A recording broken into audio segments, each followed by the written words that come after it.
Hi, this is Gabby, and today we are making a very special artwork for our mother or a motherly figure in our lives. And I have a very special guest with me today. I have Isabella, my daughter, who is 12, and she's going to be making an artwork about her mum, and I'm going to make an artwork about my mum.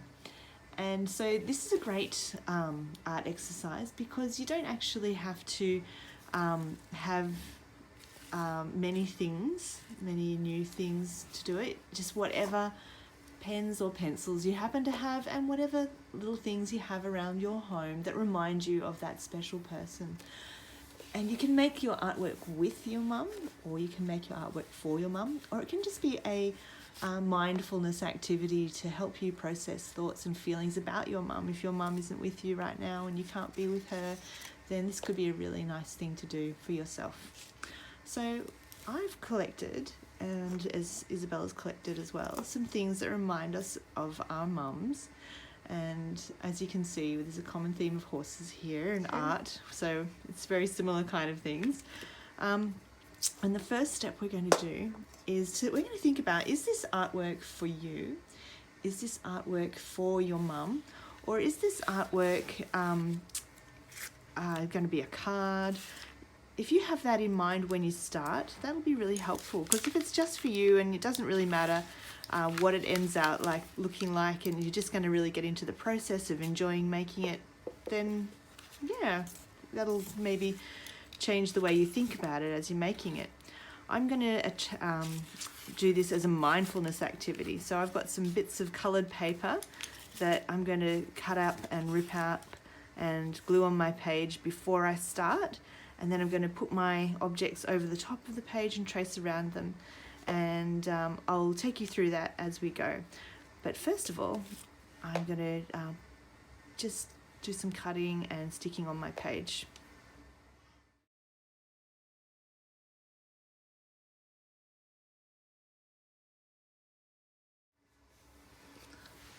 When we're choosing the colours and the textures and the shapes of the pieces of paper, you might think about, what does it feel like in my hands?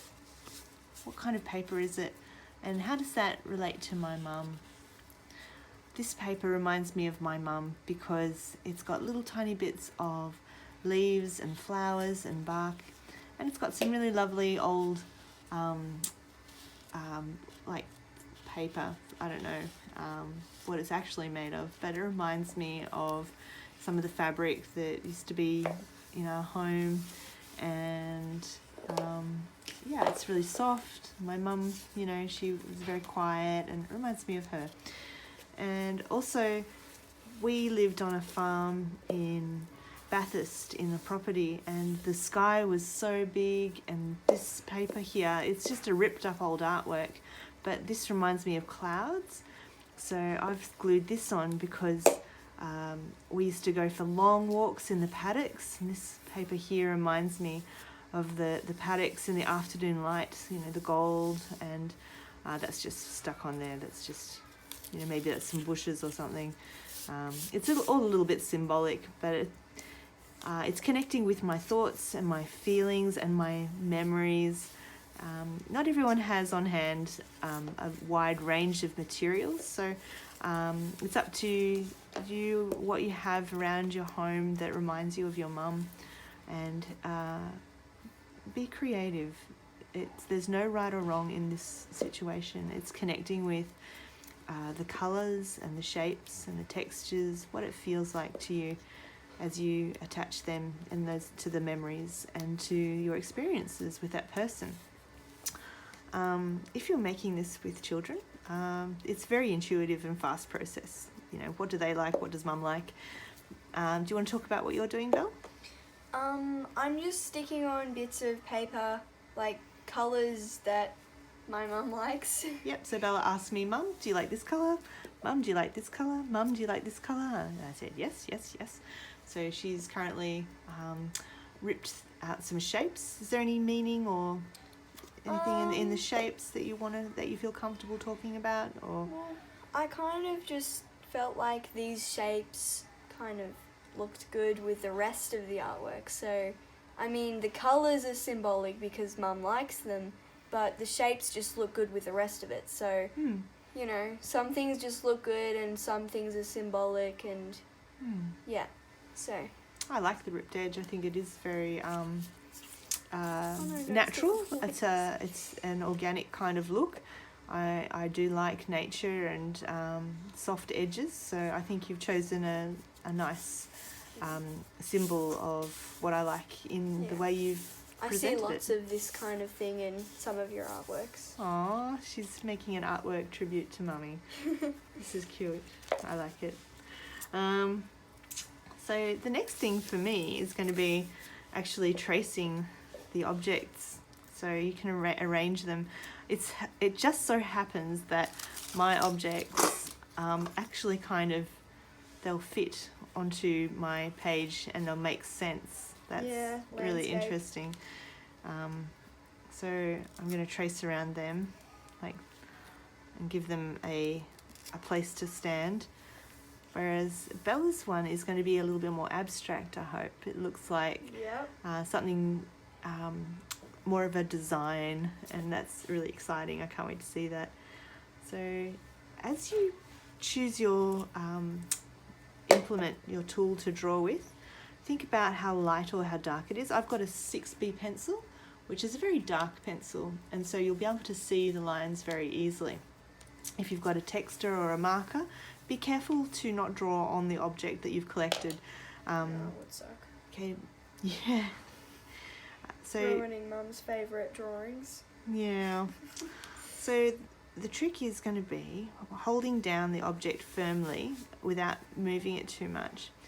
And you could even put some blue tack under it if you want. Oh, that's smart. Didn't think of that. So holding it still and then just putting the pencil or marker down firmly and slowly moving your pencil around closely and keeping it vertical the whole time. If you move it to the side, it changes the angle of the line. So just holding it vertically and tracing around the object. As you're going, just remember to breathe, focus on your breath. Remember to relax your shoulders. And you might even enjoy the process of thinking about the object that you're drawing, noticing it and appreciating it. It's okay if you have to do the lines a few times and come back to it. It's okay if it's messy. It's okay if your object moves and you have to put it back down again in the right spot. Whatever happens on the page, it's okay. There's no right or wrong. If you make a mistake, you can start again, or you can think about. You can think about whether you want to embrace the mistakes. Maybe those extra lines are something that adds to your picture. So I've just done my outline like that. It doesn't really look like a paintbrush, but I'll fix it up a bit. Well, this is the part that, for the little children who might be doing this workshop, they might be really happy with the outcome of tracing, like Kirk was, and that's why I thought of tracing. But if you are able to and you feel like Bella is having I'm just doing no some problem at all. Touch-ups. That's right. Bella's absolutely confident in using her drawing skills to go over the top of that. What drawing skills? Oh, Bella. And I'm also going to do that too. So now, after you've drawn and overlapped your shapes and arranged them on your page and done some tracing, you might want to draw the outline of your colour around it. I'm colouring the inside of my objects to make them look more 3D, more like a silhouette. So you might even choose to cut out your objects, cut them out in a shape. But like I keep saying, there's no right or wrong, and you might choose to oh my goodness, what happened to follow your creativity, follow your intuition. If you want to use lots of different coloured papers and cut them out and overlay them, like draw a different shape on each different piece of paper and then cut them out and put them on one different coloured piece of paper. That could be a really interesting effect.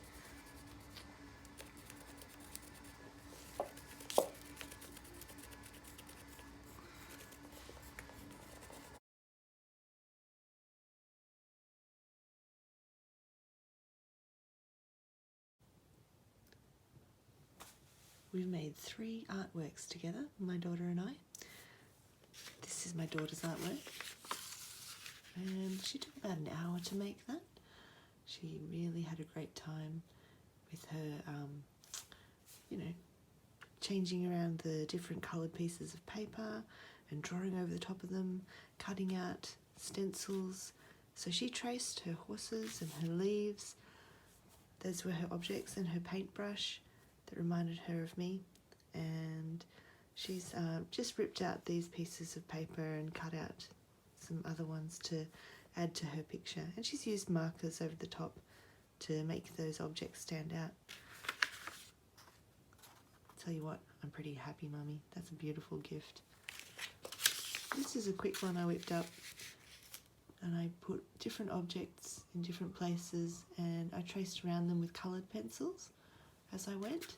And every time I traced another object, I coloured around it and didn't mind what was behind it. So every time I did another object, there was another layer of colour overlapping each other.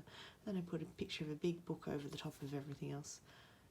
On hindsight, I probably wouldn't put the book there next time if I did it again, but that's okay. That was an artwork that I was enjoying making, thinking about my mum. And this is the artwork I made for my mum. And this was the one that I started off with ripping pieces of paper and gluing them together and then ripping them off, and then just tracing my stencils over the top and shading them in. I hope you've really enjoyed this time and connected with your thoughts and feelings about your mum, wherever she is, and I hope you can either show your mum your picture or just keep it for yourself or give it to your mum. You can do whatever you like. You can make it into a card or wrapping paper, or just put it on your wall. And I'll see you at another art lesson. I hope you enjoy your Mother's Day. Happy Mother's Day.